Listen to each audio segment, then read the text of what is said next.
We are pleased to kick off the AgView.net Masters Series with two longtime ag economists, Dr. Barry Flinchbaugh from Kansas State and Dr. David Kohl from Virginia Tech. Here's part one.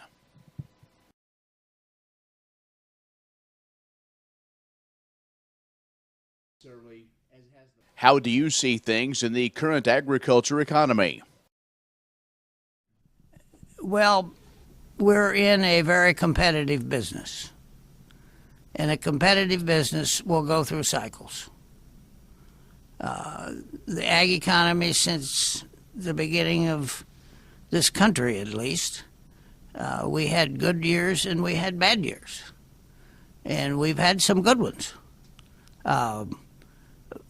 What amazes me is that I've lived through about 5 of these downturns, and we get so euphoric that we think that the last one is the last one, and it won't happen again. Well, here it's happening again, and you can't repeal the law of supply and demand.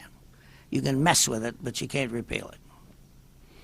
My thoughts are, I think we're in an economic reset, and if we go back and look at history, I think the years 2007 to 2012 was an aberration.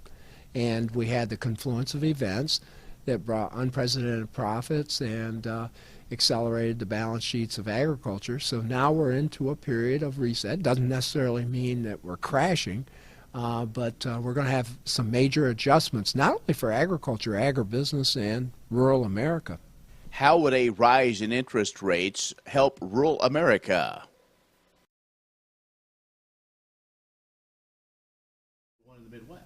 Well, it isn't. It's going to increase the cost of production. I think that's one of the reasons why the Fed is so reluctant. And remember what that will do to the cost of the federal debt. So that puts a limit on just how far the Fed could go. So we can't stay at 1/10 of 1/100th of 1%. But we better not go, maybe 25 or 50 basis points initially.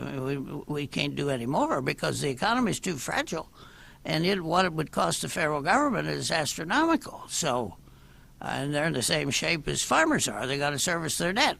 So, it's not positive, obviously, but I don't think we're going to go hog wild, and I'm very confident of the leadership at the Fed.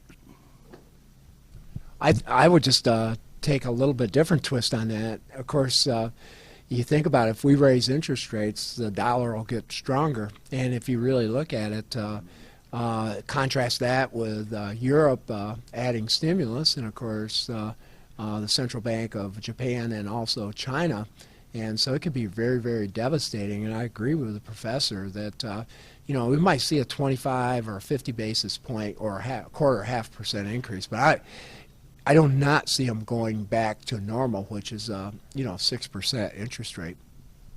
Let's talk trade, the good, the bad, and the ugly. Well, the unfortunate thing about this, and this is what makes me so angry. Republicans have traditionally been very supportive of trade. But we have Republican congressmen now that are going to vote against TPP for only one reason. They've even stated it. They don't want Barack Obama to get any credit for anything. And that ought to be an impeachable offense. It just angers me. And I've looked this trade agreement over, as much information as I can get, and it appears to me it's the best trade agreement we've ever negotiated for agriculture. And if we get a farm state congressman, because this was done by a Democrat president that votes no, it's time to defeat him. It's just that simple.